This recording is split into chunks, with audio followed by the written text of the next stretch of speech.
আসসালামু আলাইকুম। সবাইকে স্বাগত জানাচ্ছি আজকের ক্লাসে। এখন থেকে ধারাবাহিকভাবে প্রতিদিন ইংলিশের বিভিন্ন প্রবলেম নিয়ে ক্লাস করানো হবে। এইগুলো করানো হবে জাগরণ ন্যাশনাল ইংলিশ জিনিয়াস অলিম্পিয়াড 2026 উপলক্ষে। শিক্ষার্থী বন্ধুরা, তোমরা নিয়মিত আমাদের এই ক্লাসগুলো ফলো করবে, এগুলো তোমাদের অনেক কাজে আসবে।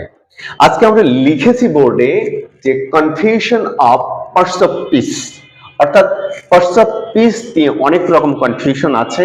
সেন্টেন্সে যখন আমরা পার্টস অফ স্পিচ ব্যবহার করি তখন অনেক ধরনের ভুল হয়। সেই ভুলগুলো যেন না হয় সেটাই আমরা দেখানোর জন্য চেষ্টা করব। আমি বোর্ডে লিখেছি, একটা হলো ব্যাড। ব্যাড মানে খারাপ, ক্ষতিকর, মন্দ, অনেক কিছু হতে পারে। আর আরেকটা লিখেছি ব্যাডলি, মানে হলো খারাপ ভাবে, ভুল ভাবে, মন্দ ভাবে, এরকম। উদাহরণের মাধ্যমে এই বিষয়টা একদম ক্লিয়ার করে নিব ইনশাল্লাহ। এক্সাম্পল যদি দেই,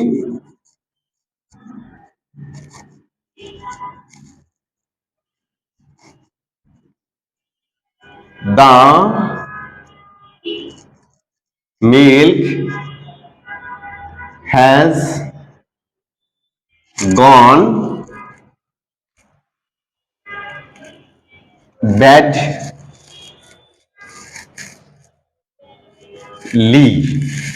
তাহলে এখানে আমরা লিখেছি the milk has gone badly।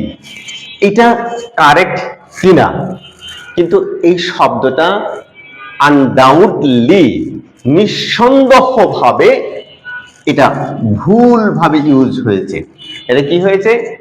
Wrong use হয়েছে। তাহলে কারেক্ট অ্যান্সারটা কি হবে? আমরা এখানে লিখছি, এটা কিন্তু ভুল।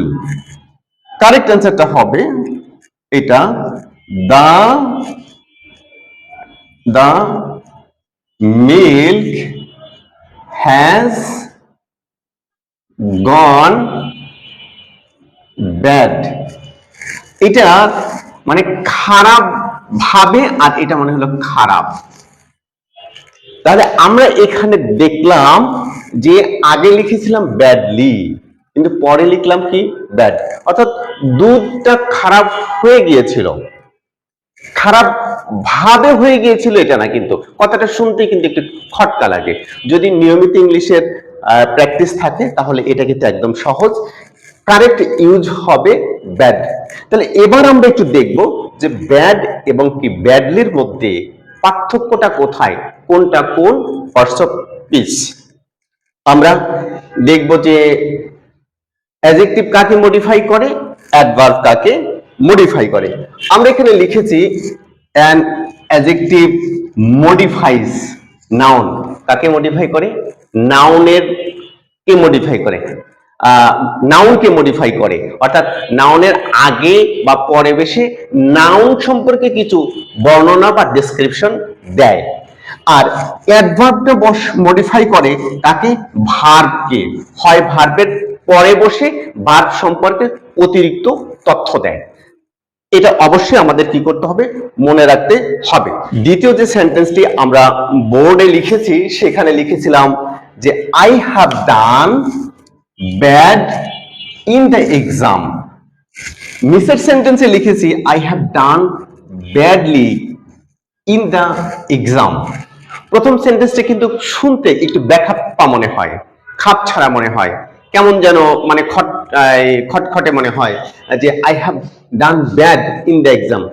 I have done bad in the exam কথাটা শ্রুতি মধুর না, একটা আনইজি ফিল হয়। কিন্তু দ্বিতীয় সেন্টেন্সটা যদি আমরা দেখি, I have done badly, I have done badly in the exam, তার মানে হলো এইটা কারেক্ট।